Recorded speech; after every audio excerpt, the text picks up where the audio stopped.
All right. So why do you explain what an octopus organization is and one theory for this? If anybody on this panel can explain an octopus organization, you're the man. Yes.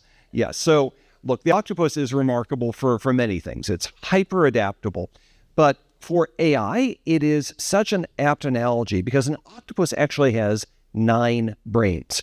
It has a central brain and then one in each of its arms. 2/3 of the neural tissue in an octopus is not in its central brain. So it thinks in an entirely alien way to us humans, but in a very appropriate way when thinking about how AI creates distributed intelligence around an organization. Now, what this enables an octopus to do is to react and sense much more locally. So one arm can be opening up a clam, another is exploring a cave, and they can act quasi-independently, even communicating with each other in a de-siloed sort of way without involving the central brain. So finally, look, after 40 years, we've been talking about devolving authority and breaking down silos, and people aren't doing it because it's been hard. Now AI makes it a lot easier. Can I ask you a question about the physiology of an octopus?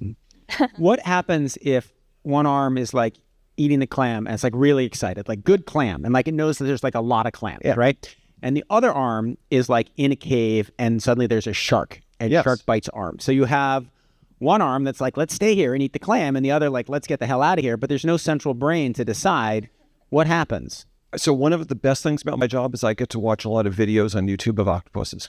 And you will see how they're just doing their things and then something happens and bang, all the arms are in coordination. So the central brain can override, just like a corporate headquarters can override. But it's an exception. So an octopus organization, you're decentralizing and devolving authority.